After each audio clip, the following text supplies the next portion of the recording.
अशोकनगर षष्ठगली स्थित पड़ियाठारे अशोकनगर युव संघ पक्षर रक्तदान शिविर आयोजन करा जाउछि।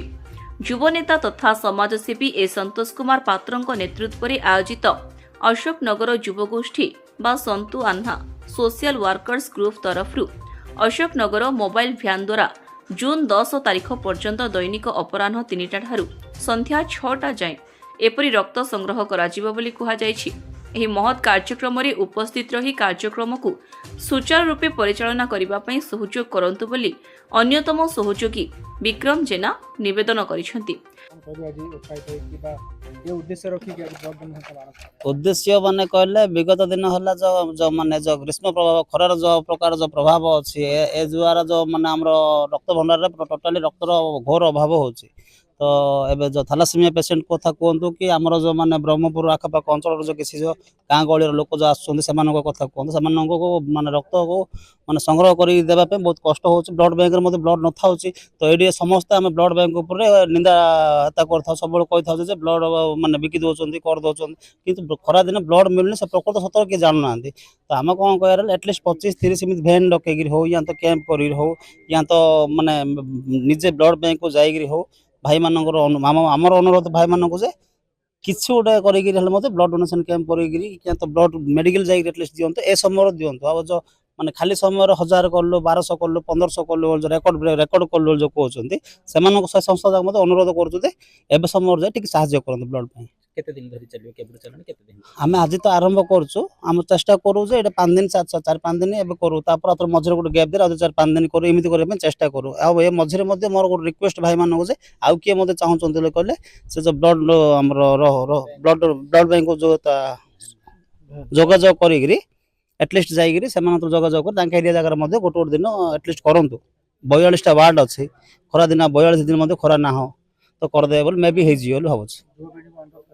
युवपीढ़ी तो करने उत्साह रोचंदी से किसी रास्ता माने आम रास्ता देखा होता ये माध्यम आपण मान माध्यम से खाली गोटे रिक्वेस्ट ब्लड बैंक को जातु जा कथबार्ता एटलिस्ट 25टा लिखे ब्लड करूँ ए समय कम लगे। विक्रम कुमार जेना अशोकनगर युवक संघर मेंबर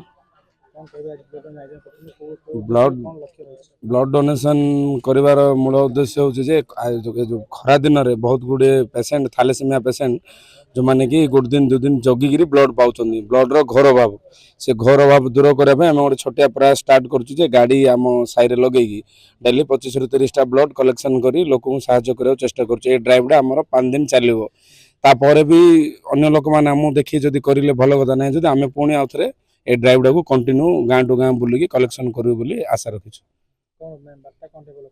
वार्ता या जे खरा दिन रे रक्तर अभाव जो कौन सी लोकर मृताहत न हूँ समस्त को अनुरोध करेंगे समस्ते खरा दिन एटलिस्ट खरा दिने निज निजर बहुमूल्य ब्लड आसी ब्लड बैंक रे कि न हो कि को कैंप रे आसी डोनेट करंतु जहाद्वारा लोक उपकृत हो पारे। खास कर थैलासेमिया पेशेंट जो मैंने ब्लड पाऊना दिन दिन दीर्घ दिन धरी जगी जगी ब्लड पाउछन से माने एटलिस्ट उपकृत हेबे। हाँ आमर कैंप आज आरंभ है 10 तारीख दिन चलो कंटिन्यू 5 दिन समस्त को रिक्वेस्ट करूँ जे पर डे संध्या 4टा ରୁ 7टा जाए blood camp Ashoknagar 6th line अनुष्ठित हम जो मैंने स्वेच्छाकृत भाव ब्लड देवा चाहते आसिकी आमको ये जोग दे पारे।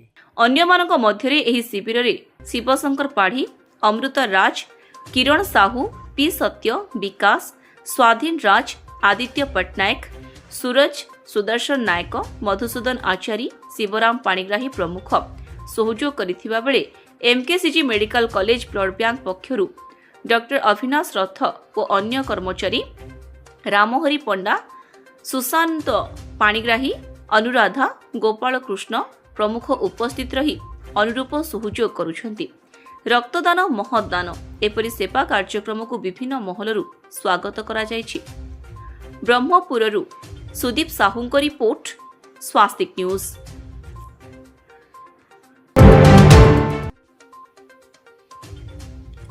रज क्वीन 2026 सीजन 2 रज क्वीन 2026 सीजन 2 रायगढ़ सहर रे थिबा बंशी कृष्ण सम्मिलनी कक्ष रे अनुष्ठित होई जायछि। कार्यक्रम रे मुख्य अतिथि भावे जिला सूचना और लोकसंपर्क अधिकारी श्रीयुक्त देवराज टाकरी ଆୟୋଜକ ନୃସିଂହ ବାହିନୀପତି ଆଲବମ୍ ହିରୋ ପ୍ରୀତମ କୁମାର ପାଣି ଏବଂ ଇଶାକ ରାଜ ବାମସୀ ମଧୁପାଣି ପ୍ରମୁଖ ମଞ୍ଚାସୀନ ହୋଇଥିଲେ। ଉକ୍ତ କାର୍ଯ୍ୟକ୍ରମରେ ସବ୍ ଜୁନିୟର, ଜୁନିୟର ଏବଂ ସିନିୟର ଗ୍ରୁପକୁ ନେଇ ରଜ କୁଇନ୍ ସିଜନ୍ 2 ଆରମ୍ଭ ହୋଇଥିଲା। ରାୟଗଡ଼ ଜିଲ୍ଲାରେ ପ୍ରାୟ 40ରୁ 50 ଜଣ ଝିଅ ଏହି କାର୍ଯ୍ୟକ୍ରମରେ ଅଂଶଗ୍ରହଣ କରିଥିଲେ। ପ୍ରତିଯୋଗିତା ନିୟମ ଅନୁସାରେ ଯେକୌଣସି ପ୍ରତିଦ୍ୱନ୍ଦ୍ୱୀ 5ଟି ପ୍ରତିଯୋଗିତାରୁ ମାତ୍ର 3ଟି ପ୍ରତିଯୋଗିତାରେ ଅଂଶଗ୍ରହଣ କରିଥିଲେ। ଏହି କ୍ରମରେ ଝୋଟି, ମେହେନ୍ଦି, ପୋଡ଼ପିଠା, ନାଚ ଓ ଗୀତ ପ୍ରତିଯୋଗିତା ହୋଇଥିଲା। ସେହିପରି ଅଂଶଗ୍ରହଣ କରିଥିବା ସମସ୍ତ ପ୍ରତିଯୋଗୀଙ୍କୁ ସାର୍ଟିଫିକେଟ୍ ପ୍ରଦାନ କରାଯାଇଛି। ସେଭଳି ସବ୍ ଜୁନିୟର ଗ୍ରୁପରେ ପ୍ରଥମ ସୁନିତା ସୂର୍ଯ୍ୟ, ଦ୍ୱିତୀୟ ତନୁସୟା କୁନା, ତୃତୀୟ ସ୍ଥାନ ଅଧିକାର କରିଥିଲେ ସ୍ୱର୍ଣ୍ଣପ୍ରଭା ସାହୁ। ଜୁନିୟରରେ ପ୍ରଥମ ସ୍ଥାନ ଅଧିକାର କରିଥିଲେ।